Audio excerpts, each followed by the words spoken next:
அனைவருக்கும் வணக்கம். சபர்மதி குருகுலம் சார்பாக அனைவரையும் வரவேற்கிறோம். குரூப் 2 ஓட 2018 எக்ஸாம் கொஸ்டின் பேப்பர் 14/11/2018 அன்னைக்கு நடந்த கொஸ்டின் பேப்பர்ல 25 கொஸ்டின்ஸ் இருக்கு ஆக்சுவலா மேக்ஸ். அதனுடைய வீடியோ சொல்யூஷன்ஸ் நம்ம இன்னைக்கு இந்த வீடியோல பார்க்க போறோம். ஸோ நம்மளுடைய கற்பித்தல் முறை ஏற்கனவே இந்த வீடியோ பார்த்துட்டு இருக்கவங்களுக்கு தெரியும். Formula method, logic method, option method 3 concept இருக்கு. FLO முறை அப்படின்னு சொல்லிட்டு அதுல எந்தெந்த கேள்விக்கெல்லாம் ஃபார்முலா மெத்தட் இருக்கோ அதெல்லாம் ஃபார்முலா மெத்தட்லையும், எதுக்கெல்லாம் லாஜிக் மற்றும் ஆப்ஷன் இது ரெண்டு ஷார்ட்கட் மெத்தட் போட்டித் தேர்வுகளுக்கு ரொம்ப ரொம்ப முக்கியம் ஆக்சுவலா. ஸோ அந்த எந்தெந்த கேள்விகளுக்கெல்லாம் லாஜிக்கோ ஆப்ஷனோ வருதோ அதுல FLOன்னு போட்டு நான் அதுல பிரைட் பண்ணி காமிப்பேன். ஸோ அதுல வந்து நான் ஃபார்முலாவும் எடுக்கிறேன், லாஜிக்கோ இல்லை ஆப்ஷனையும் எடுக்கிறேன் ஆக்சுவலா. ஸோ அந்த மாதிரி கேள்விகள் நீங்க நிறைய பயிற்சி பண்ணி எடுத்துக்கிட்டீங்கன்னா உங்களுக்கு கொஞ்சம் நல்லா இருக்கும் ஆக்சுவலா. ஸோ எல்லா வீடியோவுமே இது மாதிரி FLO மெத்தட்ல தான் எடுத்திருக்கோம். ஸோ அதனால இப்போ குரூப் 2 எக்ஸாம்ஸ் ஆக்சுவலா அடுத்து நோட்டிஃபிகேஷன் அதுதான் TNPSC-ல. ஸோ அதுக்காக ஆக்சுவலா இப்போ பிசிக்கு நம்ம ஆல்ரெடி 25 டெஸ்ட் அதுக்கு 25 வீடியோ போட்ட மாதிரி இப்போ 50 டெஸ்ட் யோசிக்கிறோம் ஆக்சுவலா. நோட்டிஃபிகேஷனுக்கு முன்னாடி ஏப்ரல் வரைக்கும் வந்து ஒரு சிலபஸ் போட்டு வார வாரம் ஒரு எக்ஸாம்ன்ற மாதிரியும், நோட்டிஃபிகேஷனுக்கு அப்புறம் நம்ம என்ன எடுத்தோமோ அதையே அப்படியே 3 நாளைக்கு ஒரு எக்ஸாம்ன்ற மாதிரி பிளான் பண்ணியிருக்கோம். ஸோ இது நம்மளுடைய டெலிகிராம் குரூப்ல ஜாயின் பண்ணிக்கிட்டீங்கன்னா இந்த நம்பருக்கு நீங்க கால் பண்ணி கேட்டீங்கனாலும் சொல்லுவோம் இதை பத்தி. ஸோ நீங்க தங்கி படிக்கிற வசதியும் இருக்கு. அது இல்லாம ஆன்லைன்லயே நீங்க வந்து கிளாஸஸ் டெஸ்ட் அட்டன் பண்ணி வீடியோ கிளாஸஸ் அட்டன் பண்றதுக்கும் வாய்ப்புகள் இருக்கு. ஸோ தொடர்பு கொள்ளுங்க. ஸோ இப்போ நம்ம இந்த குரூப் 2 2018 கொஸ்டின் பேப்பருக்கு வருவோம். மொத்தம் 25 கொஸ்டின். அதுல சதவீதம் ஓரியன்டா 7 கேள்விகள் அதிகபட்சமா கேட்டிருக்காங்க. அப்புறம் ரிப்பீட்டடா டிஎன்பிசில முக்கியத்துவம் கொடுக்குற ஏரியா வால்யூம்க்கு 4 கேள்விகளும், அதுக்கப்புறம் ரேஷியோ ப்ரொபோர்ஷன் 3, அப்புறம் simplification 4, LCM HCF 2, time and work 2, அதுக்கப்புறம் இதர அப்படின்னு 3 கொஸ்டின் கேட்டிருக்காங்க. ஸோ நான் என்ன பண்றேன்னா டாபிக்கா பிரிச்சுக்கிறேன், வரிசை பிரகாரம் கொண்டு போல.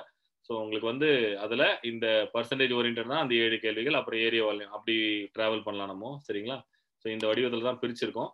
ஸோ நம்மளுடைய டெலிகிராம் குரூப் லிங்க் இது ஆக்சுவலா. இதுல வந்து நீங்க நம்ம போடுற வீடியோஸ் எல்லாமே வந்து சொல்லுவோம். அதே சமயத்துல நம்ம கண்டக்ட் பண்ற ஆன்லைன் எக்ஸாம்ஸ் பிளஸ் சபர்மதியில் நடக்கிற டெஸ்ட் எல்லாத்தையுமே இதுல கண்டக்ட் பண்ணுவோம். அதனால இந்த குரூப்ல ஜாயின் பண்ணிக்கங்க. ஓகே, ஃபர்ஸ்ட் நம்ம பர்சன்டேஜ் ஸ்டார்ட் பண்ணலாம்.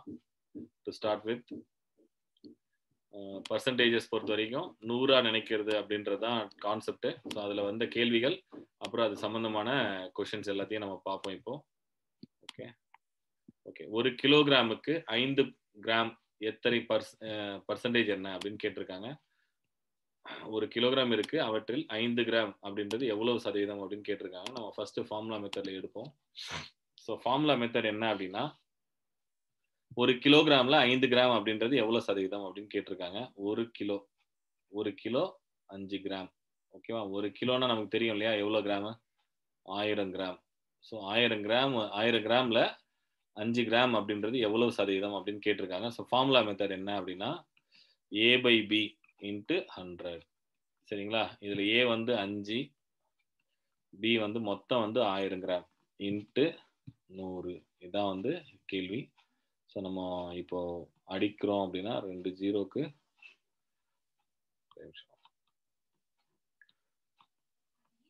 2 0க்கு 2 0 அடிபட்டுரும். 5 10 வகுத்தா 1/2, அதாவது 0.5%. 0.5% இதான் ஆன்சர். சரிங்களா? ஸோ 1000 கிராமுக்கு 5 கிராம் அப்படின்றது. இப்போ என்ன இந்த ஃபார்முலா மெத்தட்ல என்ன சிக்கல் அப்படின்னா இந்த A/B எது மேல எது கீழே. இப்போ இது எப்பவுமே சின்ன வேல்யூ தான் கீழே, மேல பெரிய வேல்யூ கீழேன்ற மாதிரி கிடையாது. சதவீதத்துல நிறைய மாற்றங்கள் இருக்கு. ஸோ அதனால சதவீதம் பொறுத்த வரைக்கும் எப்பவுமே லாஜிக் என்ன அப்படின்னா FLO மெத்தட்ல லாஜிக் மெத்தட் என்ன அப்படின்னா எது 100% அப்படின்ற கேள்வியை நீங்க கேட்கணும். 100% இங்க எது அப்படின்னு கேட்டா 1 கிலோகிராமில் அப்படின்னு கேட்டிருக்காங்க. அப்ப அந்த 1 கிலோ தான் 100%. ஒரு கிலோன்றது என்னது? 1000 கிராம் இல்லையா? 1000 கிராம் அப்படின்றது 100% அப்படின்னா கேட்டிருக்கிறது 5 கிராம் அப்படின்றது எத்தனை சதவீதம் அப்படின்னு கேட்டிருக்காங்க. எத்தனை சதவீதம்? இது குறுக்கு பெருக்கல் பெருக்கல் போட்டும் போடலாம். குறுக்கு பெருக்கல் பெருக்கினீங்கன்னா என்ன ஆயிடும்? X is equivalent to 5 × 100/1000. இது வந்து ஒரு மெத்தட். இது வந்து நீங்க போன ஸ்டெப்பே வந்துருச்சு இல்லையா? இன்னொரு மெத்தட் என்ன அப்படின்னா இப்ப நமக்கு தெரியும் இல்லையா 1000 கிராம் அப்படின்றது 1000 கிராம் அப்படின்றது எவ்வளவு சதவீதம்? 100%. அப்போ அடிங்க 2 0க்கு 2 0 அடிச்சிடலாமா? 10 கிராம்ன்றது அப்ப எவ்வளவு சதவீதம்? 10 கிராம்ன்றது 1%. அப்ப 5 கிராம்ன்றது எவ்வளவு சதவீதம்? 1/2%. இதுல வந்து பாத்தீங்கன்னா உங்களுக்கு தயக்கமே வராது. கண்டிப்பா இது ரைட் அப்படின்ற மாதிரி தோணும். அதுதான் இந்த லாஜிக் மெத்தடோட ஸ்பெஷாலிட்டி. 100 நினைக்கிறது அப்படின்றது கொஸ்டினை நிறுத்தி பாருங்க, பார்த்துட்டு முடிவு பண்ணுங்க. சரியா? இந்த எளிய வட்ட விளக்கப்படத்திலிருந்து முதல் வகுப்பு தேர்ச்சி பெற்றவர்களின் விழுக்காடு இது 90 டிகிரி, 36 டிகிரி தேர்ச்சி பெறாதவர், 108 3ஆம் வகுப்பு, 126 2ஆம் வகுப்பு. இதுல முதல் வகுப்பு தேர்ச்சி பெற்றவர்களோட விழுக்காடு என்ன அப்படின்னு கேட்டிருக்காங்க. சரிங்களா? விழுக்காடு என்ன அப்படின்னு கேட்டிருக்காங்க. ஒண்ணும் இல்ல. ரொம்ப சிம்பிள் ஆக்சுவலா. ஃபர்ஸ்ட் நம்ம ஃபார்முலா மெத்தட்ல பார்ப்போம். ஃபார்முலா மெத்தட்ல அதே தான். மொத்தம் 360 டிகிரி. அதுல இப்ப நமக்கு என்ன வேல்யூ வந்திருக்கு? முதல் வகுப்பு பாஸ் பண்ணவங்க எத்தனை பேரு? 90 டிகிரி இன்டு 100%. அவ்வளவுதான். இன்டு 100%. இதுதான் வந்து நம்ம கண்டுபிடிக்க வேண்டியது. ஸோ 90/360 என்னாச்சு? 1/4 இன்டு 100. அப்ப 25%. அவ்வளவுதான். இதான் வந்து ஃபார்முலா மெத்தட்ல. ஸோ 360க்கு எவ்வளோ அப்படின்னு நீங்க பார்த்தீங்க அப்படின்னா உங்களுக்கு கிடைச்சிரும். அதான் வந்து ஃபார்முலா மெத்தட்ல. ஸோ லாஜிக்கலா நான் இப்ப சொன்னதே தான் திருப்பி. இப்ப எத 100ஆ நினைக்கணும் அப்படின்னு நீங்க நினைக்கிறீங்க? மொத்தம் 360 டிகிரி. அதுதான் 100%. ஓகே. ஸோ இதுல 90 டிகிரி அப்படின்றது எவ்வளவு சதவீதம் அப்படின்னு கேட்டிருக்காங்க. 1 குறுக்கு பெருக்குங்க. 360லேருந்து 90 எப்படி போக முடியும்? 4ஆல வகுத்தா தானே? 360 டிகிரின்றது 90% 25%. அவ்வளவுதான். டைரக்டாவே சொல்லிடலாம். ஸோ நம்மளால ஸ்ட்ரெயிட்டா பார்த்த உடனே கொஸ்டினை சொல்ல முடியும். ஃபார்முலாவே தேவையில்ல. அதை வச்சு நம்ம போடலாம் அப்படின்றத நம்ம இதுல சொல்றோம். ஸோ இது வந்து பாத்தீங்கன்னா ஒரு கை கடிகாரத்தில் ஒவ்வொன்றும் 594க்கு ஒருவர் விற்கிறார். அவற்றின் விற்ற லாபம் எவ்வாறு விற்றதில் 10% லாபமும் மற்றதில் 10% நஷ்டமும் அவர் அடைகிறார் எனில் அப்படின்னு கேட்டிருக்காங்க. ஸோ இந்த கேள்வி பொறுத்த வரைக்கும் ரொம்ப சிம்பிள் ஆக்சுவலா. இது வந்து ஆக்சுவலா ஃபார்முலா மெத்தட்ல தான் போட முடியும். இந்த ஒரு கேள்வி மட்டும் நான் ஏற்கனவே சொல்றேன். என்ன அப்படின்னா வந்து விற்ற விலை, அதாவது விற்கிறார். இது வந்து 594 அப்படின்றது என்ன விலை? விற்கிறார், விற்ற விலை. ஸோ வாங்கிய விலை சமமா இருந்தது அப்படின்னா, வாங்கிய விலை சமமா இருந்து லாபம் 10% லாபம் 10% நஷ்டத்துக்கு விற்கிறோம் அப்படின்னா கண்டிப்பா எந்த லாபமும் இல்லை நஷ்டமும் இல்லை. இதான் ஆன்சர். லாபமும் இல்லை நஷ்டமும் இல்லை. சரிங்களா? இது வந்து ஒரு ஃபார்முலா மாதிரி ஞாபகம் வச்சுக்கங்க. இது வந்து வாங்கிய விலை சமமா இருந்தா. இதே விற்ற விலை சமமா இருந்தா, விற்ற விலை சமமா இருந்தால் 10% லாபம் 10% நஷ்டம்னா கண்டிப்பா நஷ்டம் தான். எவ்வளவு நஷ்டம் அப்படின்னா x2/100% நஷ்டம். ஓகே. எக்ஸ்ன்றது என்னன்னா இங்க 10 10 × 10/100% நஷ்டம். அதாவது 1% நஷ்டம். நஷ்டம் 1%. நட்டம் 1% கொடுத்துருக்காங்க. ஆப்ஷன் சி அதான் ஆன்சர். சரிங்களா? ஸோ திரும்ப சொல்றேன். 2 பொருள் விற்கிறாங்க. ஒரு பொருளை 2 பொருள் விற்கிறாங்க. ஒரே விலைக்கு விற்கிறாங்க. ஒரே விலைக்கு வாங்குறாங்க அப்படின்னா லாபம் இல்லை நஷ்டம் இல்லை. ஒரே விலைக்கு விற்கிறாங்கன்னா கண்டிப்பா நஷ்டம் தான். அது எவ்வளவு நஷ்டம் அப்படின்னா அந்த x2/100% நஷ்டம். அந்த ஃபார்முலா ஞாபகம் வச்சுங்க. ஒரு குறிப்பிட்ட அசலானது 8% வட்டியில் எத்தனை ஆண்டுகளில் 3 மடங்கு ஆகும் என காட்டுக அப்படின்னு கேட்டிருக்காங்க. ஒரு குறிப்பிட்ட அசலானது 8% வட்டியில் எத்தனை ஆண்டுகளில் 3 மடங்கு ஆகும் அப்படின்னு கேட்டிருக்காங்க. ஸோ இப்போ நம்ம ஃபார்முலா மெத்தட்ல போலாம். தனி வட்டி எதுவுமே சொல்லலைன்னா தனி வட்டின்னு அர்த்தம். ஃபார்முலா மெத்தட்ல பிரின்சிபல் எவ்வளோ தெரியாது. பீனே எடுத்துக்கலாம். என் கண்டுபிடிக்க சொல்லியிருக்காங்க. ஆர் வந்து 8%. சரிங்களா? ஆர் வந்து 8% கொடுத்துருக்காங்க. எத்தனை ஆண்டுகளில் மும்மடங்கு ஆகும்? அப்போ அமௌண்ட் என்ன ஆகுது? 3p ஆகுது. சரியா? ஸோ அமௌண்ட் ஃபார்முலா என்ன? Principal plus simple interest. Principal plus PNR/100. இதான ஃபார்முலா? இதான் 3p. இந்த p இந்த பக்கம் எடுத்துட்டு வாங்க. இந்த பக்கம் எடுத்துட்டு வந்தீங்கன்னா 2p. 2p equal to principal NR/100. இதுல எது கேன்சல் ஆகிடும்? p கேன்சல் ஆகிடும் இல்லையா? 2 ஈக்குவல் டு n எவ்வளோ? n தான் கண்டுபிடிக்கணும். r எவ்வளோ? 8/100. ஓகேவா? 4 2 2 4 2 8. அதுக்கப்புறம் 4 வகுத்தீங்கன்னா 1 4 4 25. n equal to 25. இதுதான் ஃபார்முலா. ஃபார்முலால இதுதான். சரிங்களா? நிறுத்தி நிதானமா பாருங்க. லாஜிக்ல என்ன அப்படின்னா நீங்க வந்து பாருங்க சதவீதம் அப்படிங்கிறது 100ஆ நினைக்கிறது. நான் 100 ரூபா டெபாசிட் பண்றேன் பேங்க்ல. எத்தனை வருஷம் கழிச்சு பாக்குறேன்? n வருடங்கள் கழித்து பாக்குறேன். எவ்வளவு கிடைக்குது? எனக்கு 300 ரூபாய் கிடைக்குது. இப்போ இதுதான் என்னோட முதலீடு. இதுதான் எனக்கு கிடைச்ச தொகை. இந்த கிடைச்ச தொகையில எனக்கு நான் போட்டது 100 ரூபாய் இல்லையா? அப்போ மீதி எவ்வளவு இருக்கும்? 200 ரூபாய் இருக்கும். கரெக்டா? மீதி எவ்வளவு இருக்கும்? 200 ரூபாய் இருக்கும். இது வரைக்கும் எந்த பிரச்சனையும் இல்லை. சரி, ஓகே. 200 ரூபாய் என் பேங்க்ல எனக்கு வட்டி கிடைச்சிருக்கு. சரி, நான் 100 ரூபாய் டெபாசிட் பண்ணா 8% வட்டிக்கு ஒரு வருஷத்துக்கு எவ்வளவு கிடைக்கும் வட்டி? 8 ரூபாய் கிடைக்கும். ஒரு வருஷத்துக்கு 8 ரூபாய் கிடைக்கும்னா எத்தனை வருஷத்துக்கு 200 ரூபாய் கிடைக்கும்? இப்படி சொல்லுங்க பார்க்கலாம். 10 வருஷத்துக்கு 80 ரூபாய் கிடைக்குமா? கரெக்டா? சும்மா அப்படியே அப்படியே அப்படியே மனசுலயே பாருங்க. 10 வருஷத்துக்கு 80 ரூபாய், 20 வருஷத்துக்கு 160 ரூபாய், இன்னொரு 40 ரூபாய் வேணும். அப்ப இன்னொரு 5 வருஷம் நான் வெயிட் பண்ணணும். ஸோ 25 வருஷத்துக்கு அவ்வளவுதான். இல்ல குறுக்கு பெருக்கல் பெருக்குங்க. இங்க எக்ஸ்ன்னு போட்டு குறுக்கு பெருக்கல் பெருக்குங்க. அப்படியும் பண்ணலாம். பட் ஆனா விஷயம் என்னன்னா, எதுவுமே தேவையில்ல. ஃபார்முலால எதுவும் தேவையில்ல. 200 இன்டு 1/8 அவ்வளவுதான். இத அடிச்சீங்கன்னா 25 வரப்போகுது. ஸோ மனக்கணக்குலயும் போடலாம், இப்படியும் போடலாம். 100 நினைங்க. ₹100 பேங்க்ல போடுறீங்க. எத்தனை வருஷம் கழிச்சு அது உங்களுக்கு வந்து மும்மடங்கு ஆகும். மும்மடங்குன்றது இங்க குழப்புறான் அவன். ஸோ நமக்கு ₹300 நினைப்போம். ஆனா நீ போட்ட ₹100 இருக்கு இல்லையா? அத மைண்ட்ல வச்சுக்கணும். அதுதான் இந்த 100 யோசிச்சீங்கன்னா உங்களுக்கு இன்னும் கொஞ்சம் கிளியரா கிடைக்கும். பின்னு எடுத்துக்காம இப்படி எடுத்துக்கிறதோட ஸ்பெஷாலிட்டி அதான். சரியா? ஓகே. ஸோ அடுத்தது ரூபாய் 1600 ஆனது 5% கூட்டு வட்டி வீதம் எத்தனை ஆண்டுகளில் 1852 ஆக கிடைக்கும் அப்படின்னு சொல்றாங்க. ஸோ இப்போ ஃபார்முலா மெத்தட்ல ஃபர்ஸ்ட் சொல்றேன். என்ன பிரச்சனைன்னு பாருங்க. கூட்டு வட்டி பொறுத்த வரைக்கும் ரொம்ப ரொம்ப முக்கியம். பிரின்சிபல் 1200, ரேட் ஆஃப் இன்ட்ரெஸ்ட் வந்து 5%. ஓகே. ஸோ அமௌண்ட் வந்து என்னவா ஆயிடுச்சா 1852.20 ஆயிடுச்சா. So amount is equivalent to P into 1 plus R by 100 whole power n. இதுதான் ஃபார்முலா. 1852.20 1600 1 plus R வந்து 5 by 100 ஹோல் பவர் எத்தனை ஆண்டுகளில் n. இப்போ பாருங்க இதை கீழே எடுத்துட்டு வந்து இதுக்கு ரூட் எடுக்கணும். இது ரூட் எடுக்க முடியும்னு நினைக்கிறீங்களா? nth ரூட் எடுக்கணும். ஸோ இந்த கேள்வி வந்து இதுக்கப்புறம் தொடரவே முடியாது ஃபார்முலா மெத்தட்ல. சரிங்களா? ஸோ அப்போ இந்த கேள்வியை இந்த மெத்தட்ல பண்ண முடியாது. அப்போ லாஜிக் மெத்தடுக்கு நம்ம போகலாம். சரிங்களா? இப்போ இந்த கூட்டு வட்டி பொறுத்த வரைக்கும் லாஜிக்ல மட்டும்தான் ரொம்ப ஈஸியா போடலாம் டைரக்டா. பட் 5 மார்க் கொஸ்டின் மாதிரி பெருசா போயிட்டு இருக்கோம். நான் இது ரொம்ப சிம்பிளா சொல்றேன் பாருங்க. 1600 எடுத்துக்கலாமா? சரி. இந்த மெத்தட் வந்து நான் ஏற்கனவே வந்து பிசிக்காக இதுலயும் எடுத்திருக்கேன். ஜஸ்ட் கவனிங்க. 1600 100%. நான் என்ன டெபாசிட் பண்றேன்? 1600 டெபாசிட் பண்றேன். அப்போ 100%ன்றது 1200. 10% எவ்வளோ? 160. 5% எவ்வளோ? 80. ஓகேவா? இதை மைண்ட்ல வச்சுக்கலாம். சரியா? இப்போ நான் 1600 பேங்க்ல போடுறேன். அப்போ ஃபர்ஸ்ட் வருஷம் எனக்கு எவ்வளவு கிடைக்கும்? முதல் வருஷம் வட்டி ₹80 கிடைக்கும். கரெக்டா? 1680 ஆச்சு. ஓகே சரி. ரெண்டாவது வருஷம் எனக்கு எவ்வளவு கிடைக்கும்? இந்த 1600க்கு இந்த ₹80 தான் கிடைக்கும். பிளஸ் இந்த ₹80 இருக்குல்ல, அந்த ₹80 ஒரு வட்டி தருவாங்க. எவ்வளவு வட்டி தருவாங்க? 100% ₹80 அப்படின்னா 10% எவ்வளோ? ₹8. 5% எவ்வளோ? ₹4 ஆச்சா?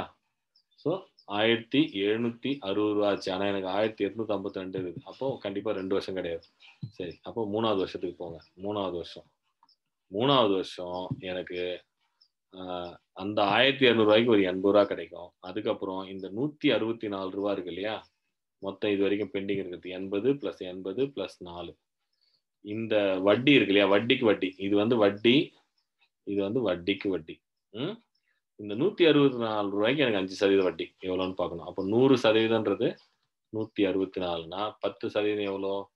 16.4. 5% எவ்வளோ? 8.2. 8.2. அப்போ மொத்தம் 160 பிளஸ் 12.2 172.2 பிளஸ் ஒரு 1600 கூட்டுங்க. கூட்டினீங்கன்னா உங்களுக்கு நீங்க எதிர்பார்க்குற 240ல 260 பிளஸ் 240 பிளஸ் 252.2 நீங்க எதிர்பார்க்குற 1852.2 வந்துடும். இது லாஜிக்கா யோசிக்கிறது. டக்கு டக்கு டக்குன்னு போடலாம். ஒன்றும் பெரிய இது கிடையாது. ஆக்சுவலா நீங்க என்ன பண்ணலாம்னா தோராயமாவும் யோசிக்கலாம் இந்த கேள்வி பொறுத்த வரைக்கும். இப்போ பாருங்க இது ஒரு மெத்தடு. ஸோ இதுக்கு முன்னாடி நான் ஆப்ஷனை வச்சு சொல்றேன் பாருங்க. இப்போ எனக்கு என்னன்னா 4 ஆப்ஷன் இருக்கு. சரியா? முதல்ல இது வந்து 1600 போட்டிங்களா? 80 80 80 3 வருஷம். ஃபர்ஸ்ட் ஆப்ஷன் 3ன்னு எடுத்துக்கலாம். மொத்தம் இப்போ என்னாச்சு? 1840 ஆச்சு. இன்னும் எவ்வளவு குறைவா இருக்கு? இன்னும் 12.2 தான் கம்மியா இருக்கு. இதே 4 வருஷம் போட்டா என்ன ஆயிடும்? கூட்டு வட்டியிலே சொல்றேன். கூட்டு வட்டியிலே 1920 ஆயிடுச்சு. அப்போ 4 வருஷம் 5 வருஷம் 6 வருஷம்லாம் வர முடியாது. அது தனி வட்டியிலே இது வராதுன்னா கூட்டு வட்டியில வராது. அப்போ கூட்டு வட்டியில இது மட்டும் தான் வரும். ஸோ ஆப்ஷன் மெத்தட்லயும் இதை எலிமினேட் பண்ணலாம். லாஜிக்கு ஆப்ஷன் 2 தான் பண்ண முடியும். ஃபார்முலால வேலைக்கே ஆகாது. சரியா? அதே மாதிரி இப்போ போட்ட அதே மாதிரி போடுவோம். 640. இப்போ பாருங்க இது ஃபார்முலா மெத்தட்ல எப்படி போடுறது அப்படின்னு பாருங்க. அதே தான். என்ன கொடுத்துட்டாங்க? பிரின்சிபல் 640. அதுக்கப்புறம் ஆண்டு கூட்டு வட்டியில் என்ன சதவீதத்தில் 240 2 ஆண்டுகள். n வந்து 2 வருஷம். ரேட் ஆஃப் இன்ட்ரெஸ்ட் கண்டுபிடிக்க சொல்லியிருக்கான். அமௌண்ட் கொடுத்துட்டான். எவ்வளோ? 774.40 அப்படின்னு சொல்லிட்டு. So 774.40 equal to 640 into 1 + r/100 whole power square இப்படி வரும். ஸோ இதுவும் பார்த்தீங்கன்னா ரொம்ப லென்த்தியான கேள்வி தான். ஏன்னா a+b whole square formula use பண்ணி பெருசாக போடுற மாதிரி இருக்கும்.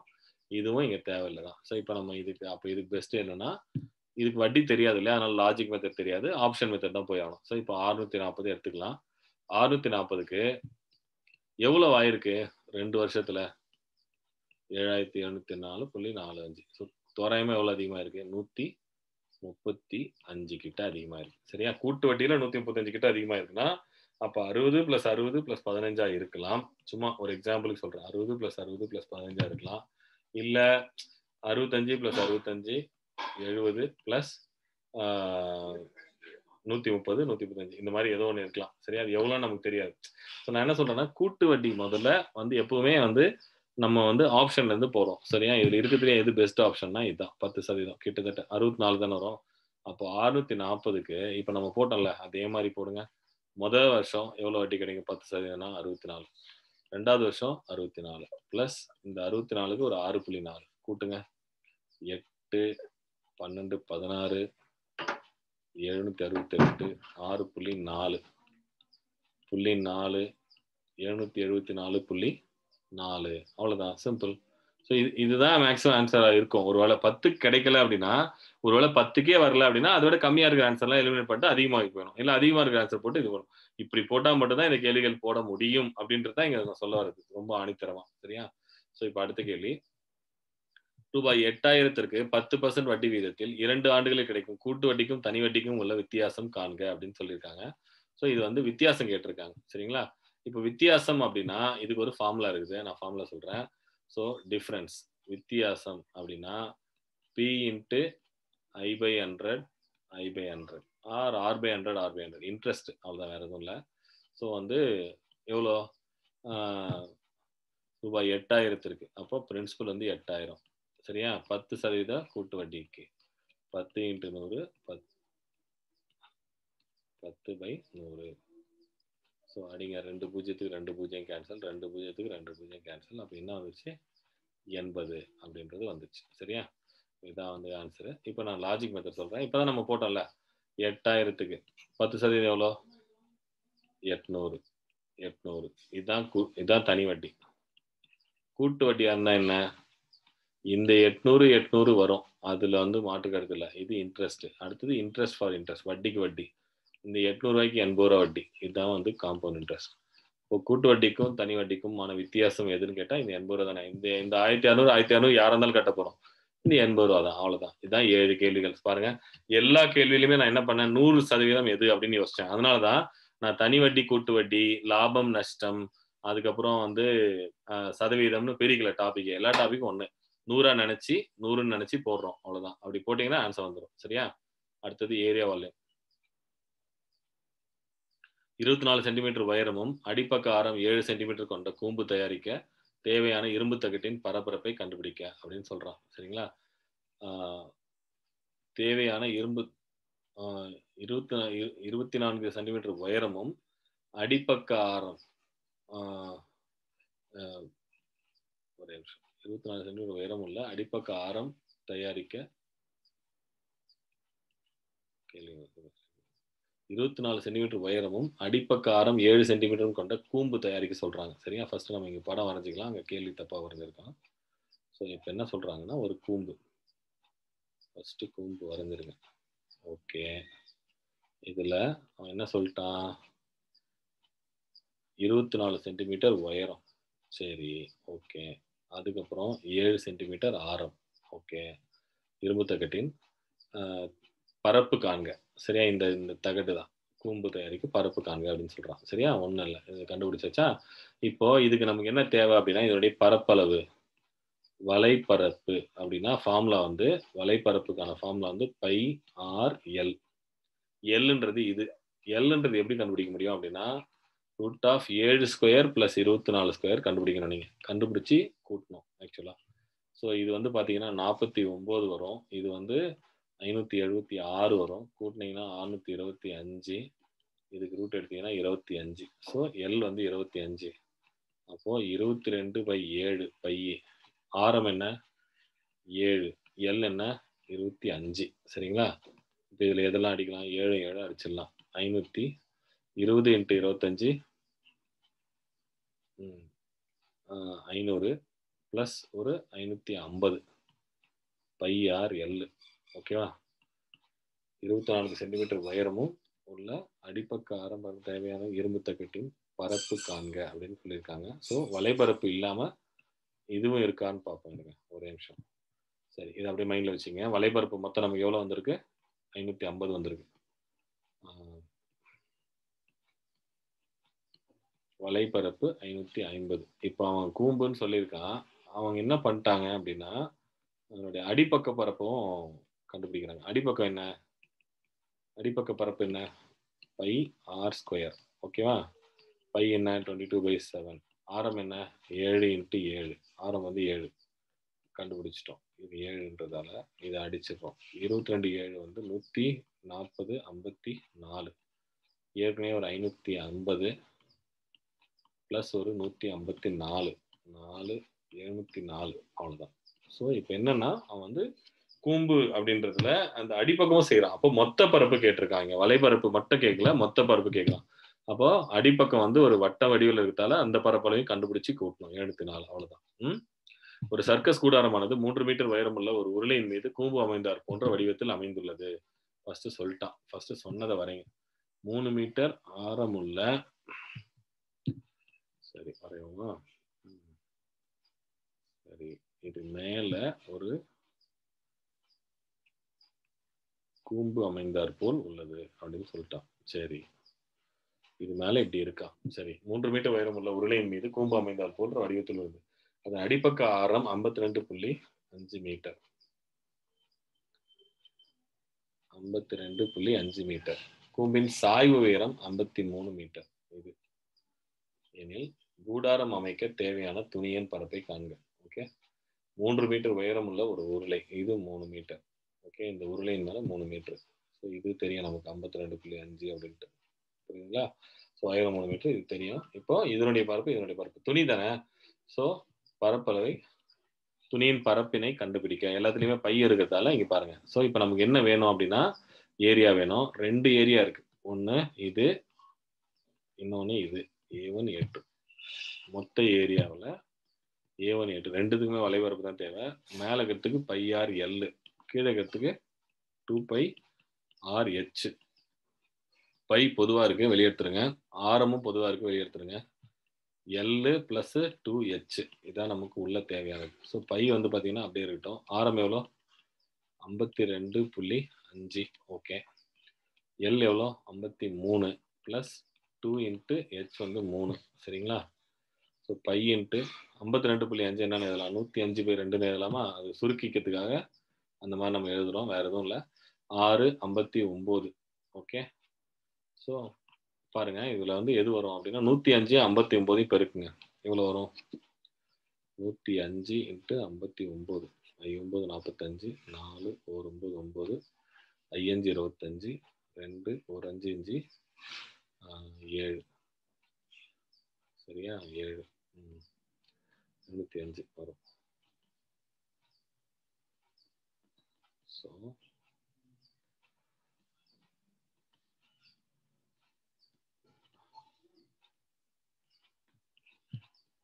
5 9 11 6 695.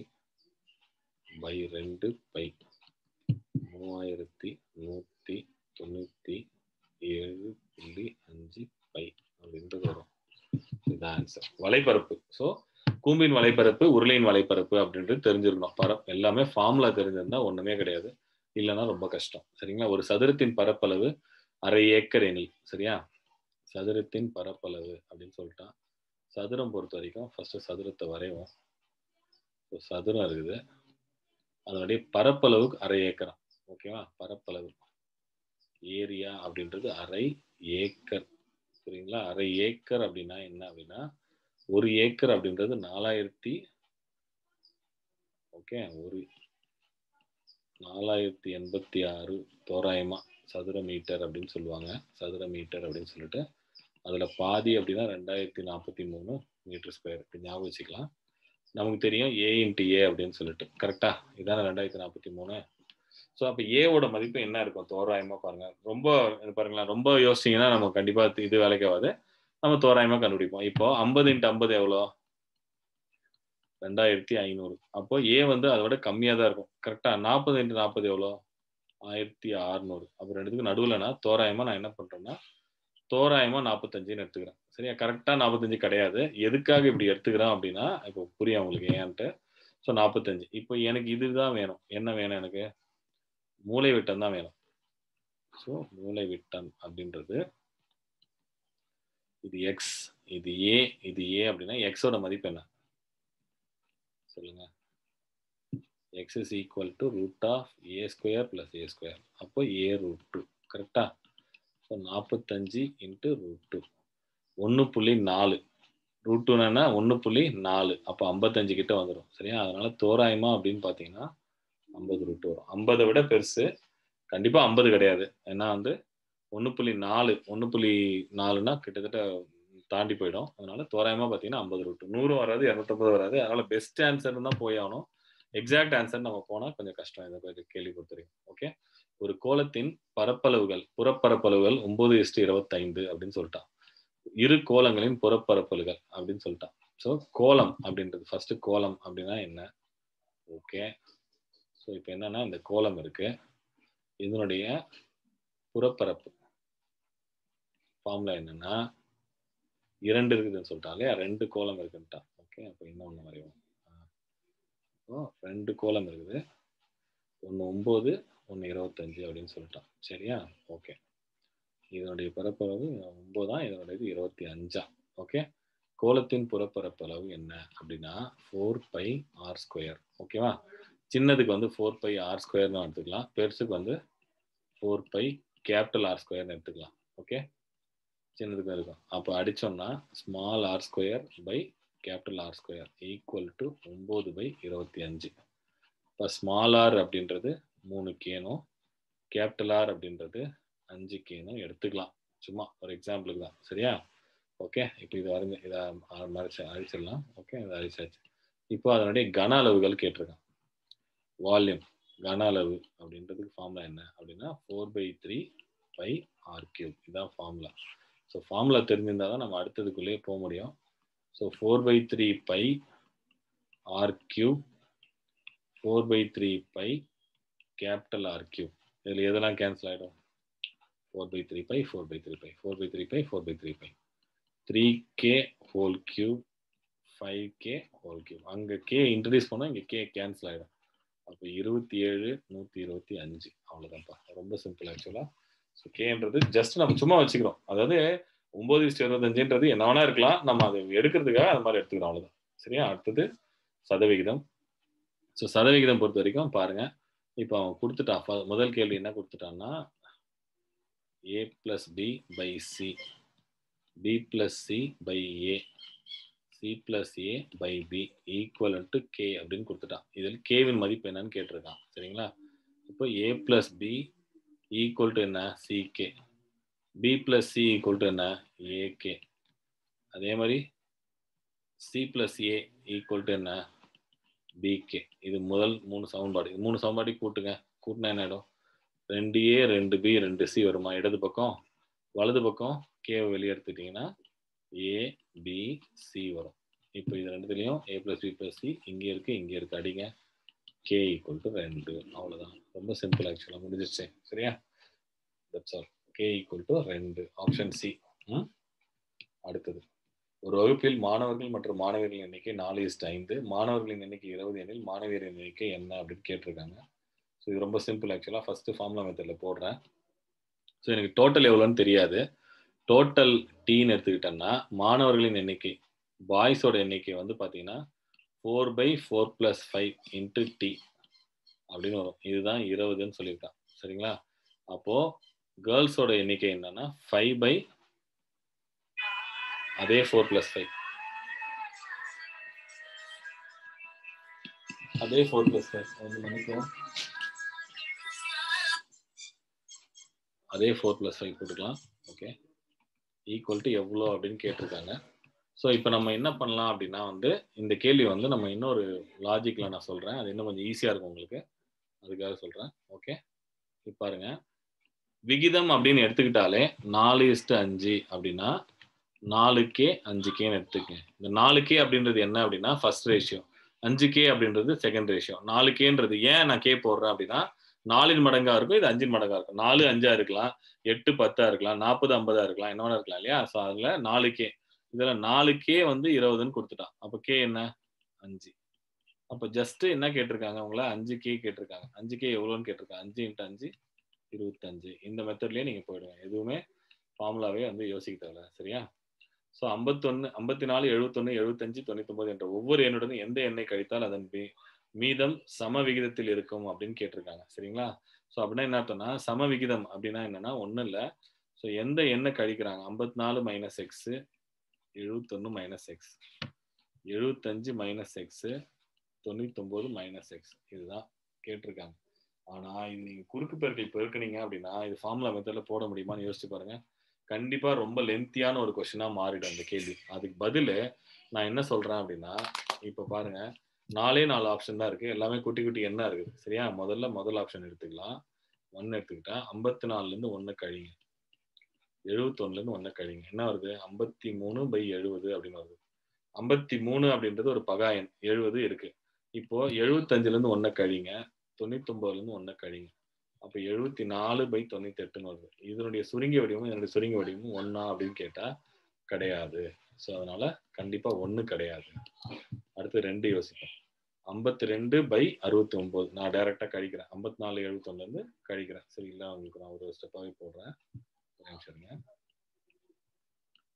54 - 2 71 - 2.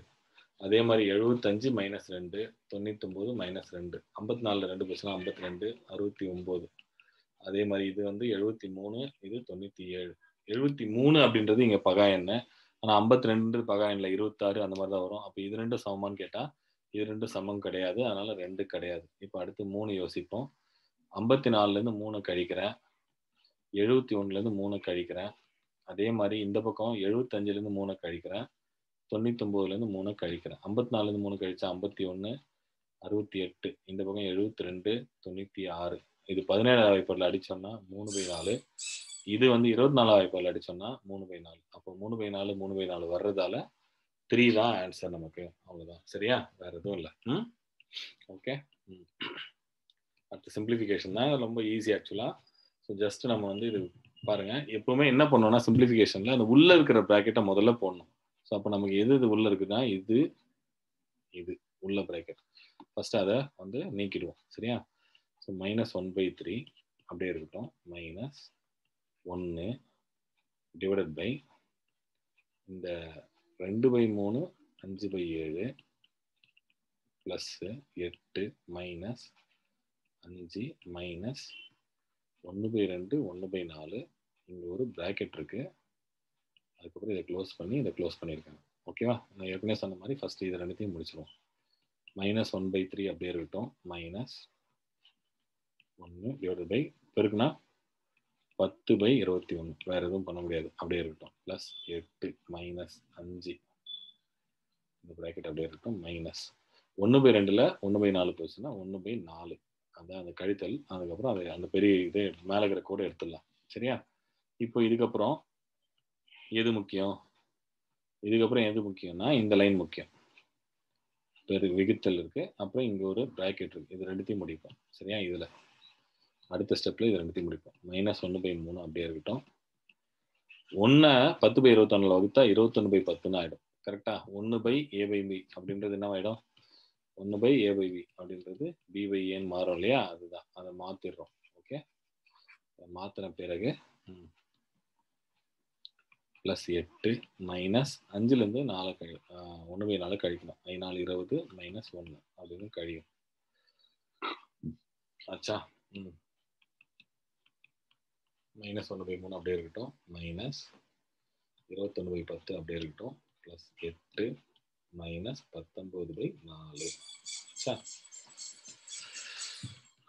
இப்போ எல்லாத்தையும் வந்து எடுத்துடலாம், ப்ராக்கெட் எடுத்துடலாம். -1/3 -21/10 -8 ப்ளஸ் 19/4 3 10 4 எல்லாத்துக்கும் மீசிமா எடுத்தா 60 வருமா?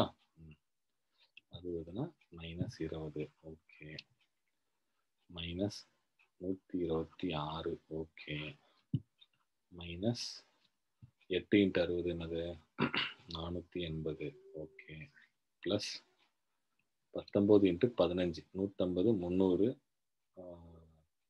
285 அவ்வளோதான். இப்போ 480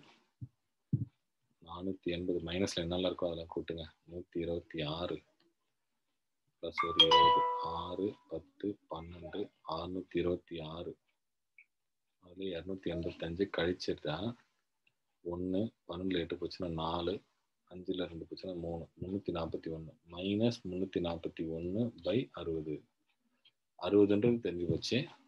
60 வந்து 360ல் 5க்கு மேலே இல்லையா? 5க்கு மேலே. ஸோ மைனஸில் தான் வரப்போகுது. அதனால் ப்ளஸில் இருக்கிற ரெண்டும் கேன்சலு.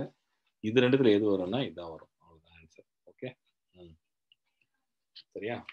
அடுத்தது 9 ஸ்கொயரு 18/4/3/16. இப்போ இந்த கேள்வி பொறுத்த வரைக்கும் எப்படி பண்ணணும் அப்படின்னா, ஃபஸ்ட்டு விதி என்ன அப்படின்னா, சர்ட்ஸ்ன்னு சொல்லுவாங்க இந்த டாப்பிக்கை.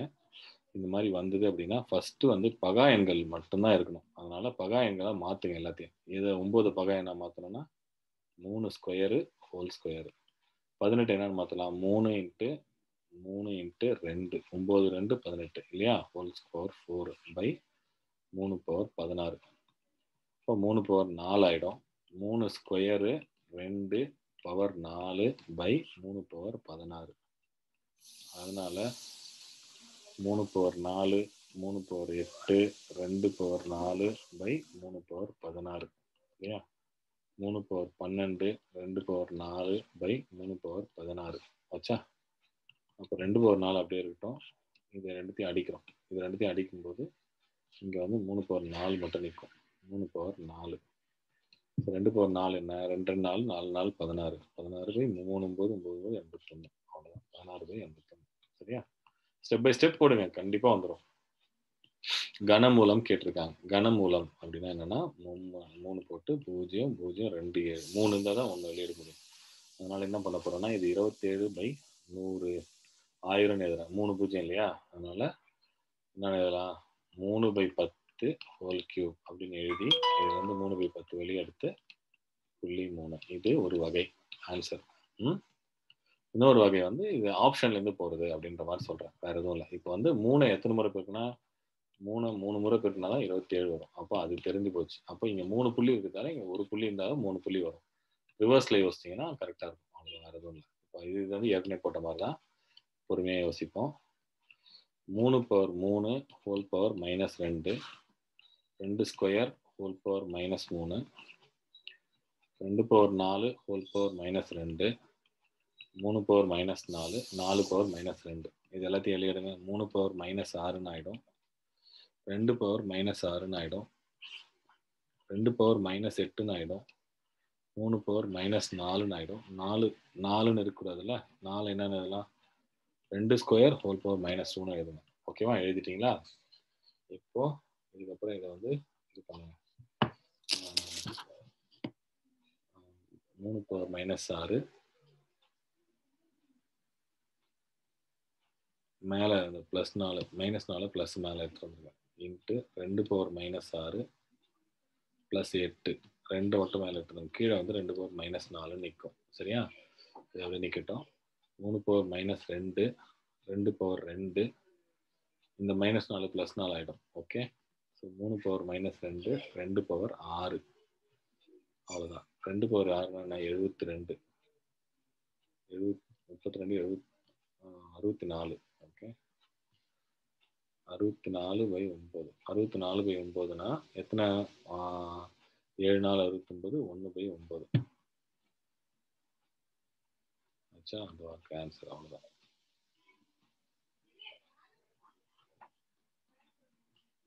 சார் அடுத்து எல்சிஎம் ஹெச்சிஎஃப் ரொம்ப ஈஸி. a³ - 1 அப்படின்னு கொடுத்துருக்காங்க. a³ - 1 formula a cube minus 1 cubeன்னு அர்த்தம். a minus 1 a square plus a into 1 plus 1 squareன்னு அர்த்தம். So a minus 1 a square plus a plus 1 இதான் வந்து a cube minus 1க்கு ஃபார்முலா. அடுத்தது a square minus 1 வந்து a square minus 1 squareன்னு அர்த்தம். a minus 1 a plus 1 இது ரெண்டுத்துக்கும் மீசிமா மீப்போவா மீப்போவா கேட்டிருக்காங்க. மீப்போவா பொறுத்த வரைக்கும் இது ரெண்டுத்துக்கும் பொதுவானது எது a minus 1 தான். அதனால இதுதான் ஆன்சர். ஓகே. இரு எண்களின் பெருக்கல் தொகை 1600. அவைகளின் மீப்போவா 5 எண்ணில் மீசிமா என்னன்னு கேட்டிருக்காங்க. ஸோ இரு எண்களின் பெருக்கல் தொகை ஈக்குவல் டு மீசிமா மீப்போவா, இதுதான் ஃபார்முலா. ஸோ அதனால பெருக்கல் தொகை கொடுத்துட்டாங்க 1600. அதில் என்ன கொடுத்துட்டாங்க, மீப்போவா கொடுத்துட்டாங்க எவ்வளோ 5. அப்போ மீசிமா எவ்வளோன்னு கேட்டிருக்காங்க. அப்போ எக்ஸ் அப்படின்னா இதை அடித்தா போதும், 1600 5ஆல் வகுங்க, வகுத்தீங்கன்னா போதும்.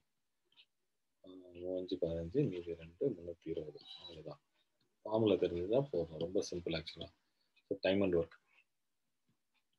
ஸோ ஆண்கள் நேரம் அப்புறம் டேஸ் கொடுத்துருக்கத எழுதிருங்க முதல்ல, அதுக்கப்புறம் மற்றதெல்லாம் பார்த்துக்கலாம்.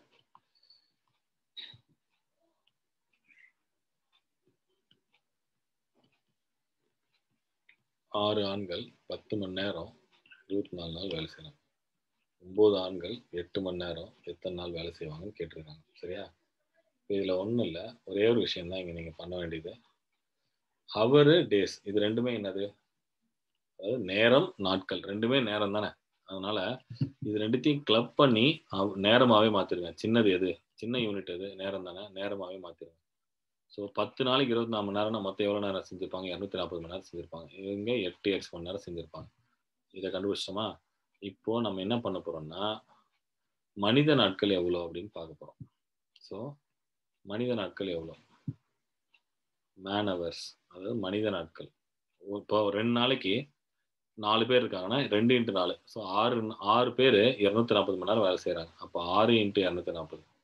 9 பேர் 8x மணி நேரம் வேலை செய்கிறாங்க. இது ரெண்டும் சமம்.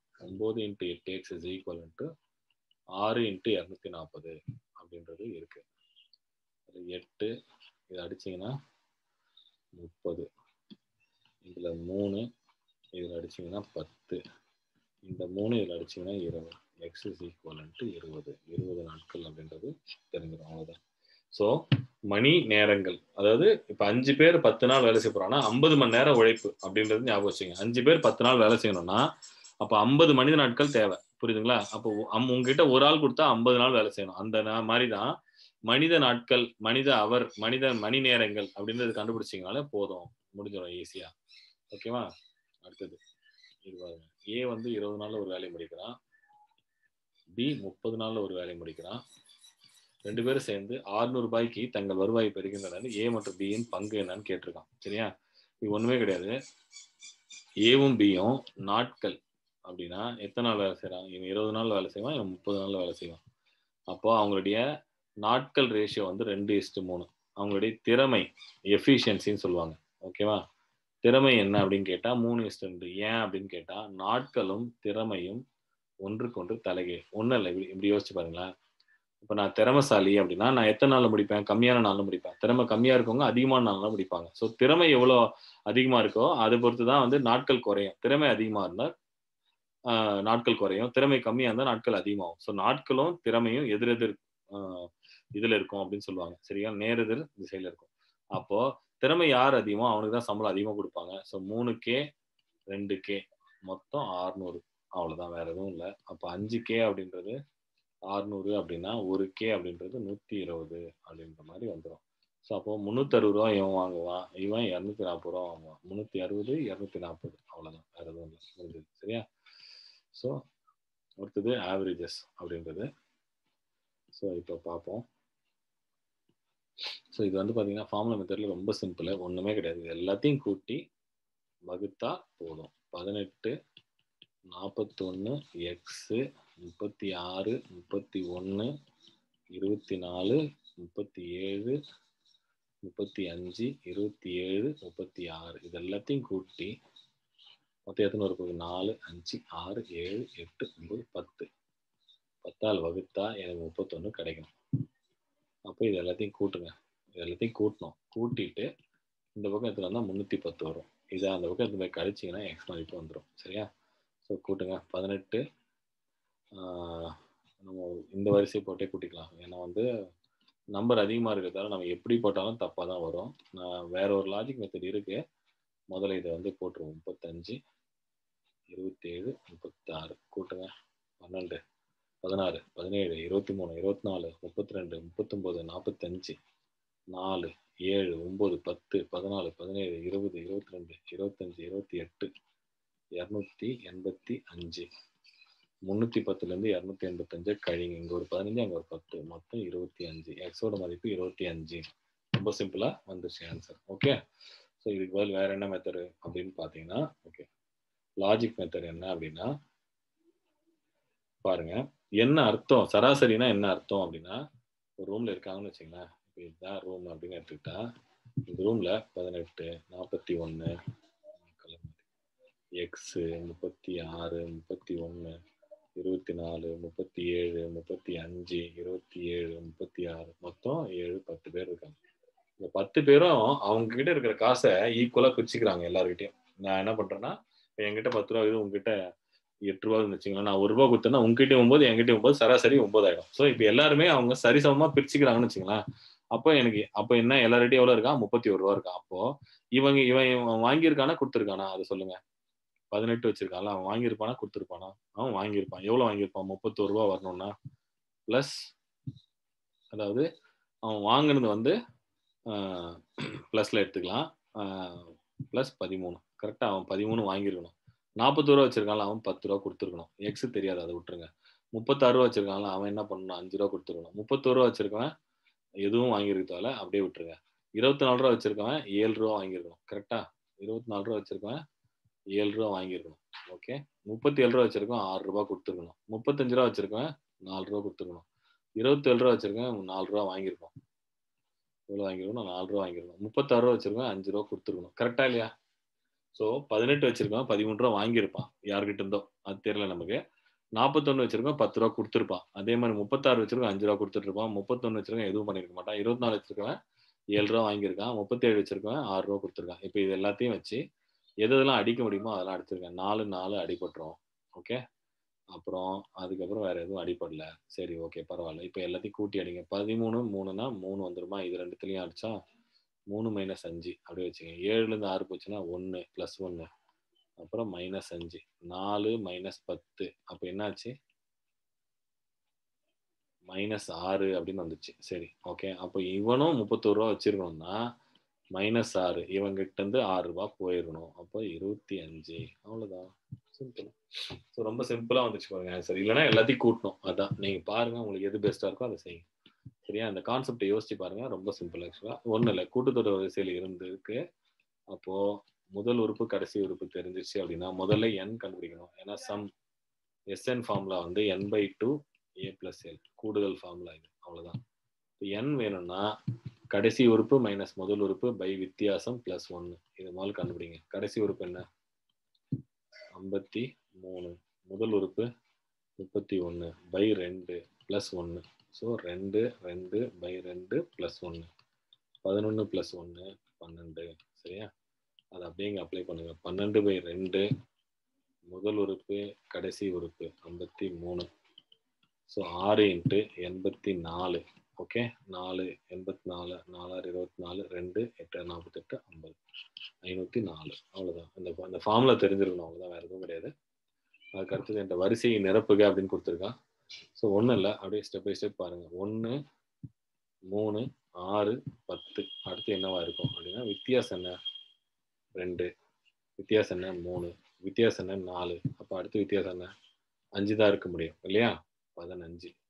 அப்போ இது ரூல்ட் அவுட், இது ரூல்ட் அவுட். சரியா? அடுத்தது சென்டர்ல Z Y X W, W X Y U V W, V தானே வரணும். இப்போ V தான் வரணும். அப்போ இதுதான். அவ்வளோதான். அடுத்து ரூல்ட் அவுட். ஓகே. ஸோ நன்றி. இதுதான் நம்மளுடைய முறை, எப்படி நம்ம எடுக்க போகிறோம் அப்படின்றது. ஸோ அதனால் இப்போ அடுத்த குரூப் 2 எக்ஸாம்ஸ்க்கு 50 டெஸ்ட் சீரிஸ் பிளான் பண்ணியிருக்கோம். அதில் கிட்டத்தட்ட ஃபேஸ் வைஸ் டெஸ்ட்ல வந்து பார்த்தீங்கன்னா 10, 10, 20 மேக்ஸ் டெஸ்ட் இருக்கு. 25 கொஸ்டின். ஸோ 500 கொஸ்டின் பார்க்க போறோம். அது இல்லாம தனியாவே உங்களுக்கு வந்து எல்லா ஃபுல் டெஸ்ட்லயும் 25 கொஸ்டின் 10 டெஸ்ட்ல. ஸோ அது ஒரு 250 கிட்டத்தட்ட 750 கொஸ்டின் நம்ம பார்க்க போறோம். நம்மளோட யூடியூப் சேனல்லே வந்து பார்த்தீங்கன்னா, இப்போ பேசிக்கா ஃபர்ஸ்ட் டைம் படிக்கிறவங்க பிசிக்காக 25 டெஸ்ட்டுக்கு வீடியோ போட்டிருக்கோம். Maths video. அதுல ஒவ்வொன்னுத்துக்கும் ஒரு ஒரு டாபிக் இன்ட்ரோடியூஸ் பண்ணியிருக்கோம். அதுல கிட்டத்தட்ட ஒரு 80% அப்படியே குரூப் 2 டாபிக் இருக்கு. அதனால நீங்க அந்த டாபிக்க பேசிக்கா பாருங்க. பட் அந்த லெவல் பத்தாது. குரூப் 2 லெவலுக்கு நாங்க திருப்பி முதல்ல முயற்சி பண்றோம். சரிங்களா? ஃபர்ஸ்ட் டைம் சௌர்மதி இந்த வீடியோ பார்க்குறவங்களுக்காக சௌர்மதி பத்தி ஒரு சின்ன இன்ட்ரோடக்ஷன் இந்த அடுத்த இதுல எடுக்கிறோம். ஸோ சௌர்மதி குருகுலம் அப்படின்றது திருவண்ணாமலை மாவட்டத்துல செய்யாறு அப்படின்ற ஊர் பக்கத்துல ஒரு கிராமத்துல அமைச்சிருக்கோம். காஞ்சிபுரத்துல இருந்து ஒரு 20 கிலோமீட்டர் தூரத்துல இருக்கு இது. ஸோ இது வந்து பார்த்தீங்கன்னா யூபிஎஸ்சி, டிஎன்பிஎஸ்சி, பேங்கிங், நீட் அப்படின்னு 4 விதமான பயிற்சிகள் எடுக்கிறோம். வாரத்துல 5 நாட்கள் கிளாஸும் 1 நாள் டெஸ்ட்ன்ற மாதிரி தங்கி பயில்ற மாதிரி ஒரு இடம். ஸோ வந்து உங்களுக்கு இல்லைனாலும் உங்களுக்கு தெரிந்தவர்களுக்கு இது வந்து இந்த மாதிரி ஒரு இடம் இருக்கு அப்படின்றத இன்ட்ரடியூஸ் பண்ணி விடுங்க. நீட் பயிற்சியும் தரோம். ஸோ +2 முடித்த மாணவர்கள் நீட்டுக்காக படிச்சுட்டு இருக்காங்க அப்படின்னா கண்டிப்பா சொல்லுங்க. ஸோ பயிற்சி கட்டணம் அப்படின்ற ஒண்ணு கிடையாது. நம்மளோட குறிக்கோள் பாரம் ஒன்று, வியாபாரம் ஒன்று, இலவசம் ஒன்று அப்படின்றதால கட்டணம்னு நாங்க நிர்ணயிக்கல. மாணவர்கள் அவங்களா பார்த்து குடுக்குறது அப்படின்றது. ஒரு பானை வச்சுட்டு ஒரு கவர்ல அவங்களால முடிஞ்சத போட சொல்லுவோம். ஸோ ரூ. 1 போடுறவங்களும் இருக்காங்க, ரூ. 500 போடுறவங்களும் இருக்காங்க. ஸோ எந்த ஃபிக்ஸடா எதுவும் கிடையாது. அவங்களோட குடும்ப சூழ்நிலை பேஸ் பண்ணி நம்மளுடைய மிக சிறப்புகள் அப்படின்றது விவசாய நிலங்களுக்கு மத்தியில அமைஞ்சிருக்கிறதால மிகப்பெரிய இடம். அதனால வந்து அமைதியான இயற்கை சூழ்ந்த இடம் அப்படின்றது சொல்லலாம். 24 மணி நேரம் இயங்கும் நூலகம். குருகுலம்னு சொல்லியிருக்கோம். மாணவர்கள் கூட ஆசிரியர்கள் தங்குறாங்க. அதனால தயக்கமின்றி அவங்களோட டவுட்ஸ கிளாரிஃபை பண்ணிக்க முடியும். படிக்கும்போதே தற்சார்பு விவசாயத்தையும், வாழ்க்கையும் அவங்க கத்துக்கணும் அப்படின்றது ரொம்ப முக்கியமான ஒரு காரணமா அமைச்சிருக்கோம். ஸோ உணவு மற்றும் தங்குவதற்கு மாதம் ரூ. 2,900 ஃபிக்ஸ் பண்ணியிருக்கோம். அது முடியாதவங்க டியூஷன் எடுத்தோ, இல்ல விவசாயம் பண்ணியோ பண்ணிக்கிறதுக்கு சில ஆப்ஷன்ஸ் உருவாக்கியிருக்கோம். இதுதான் சௌர்மதி வாழ்வியல்.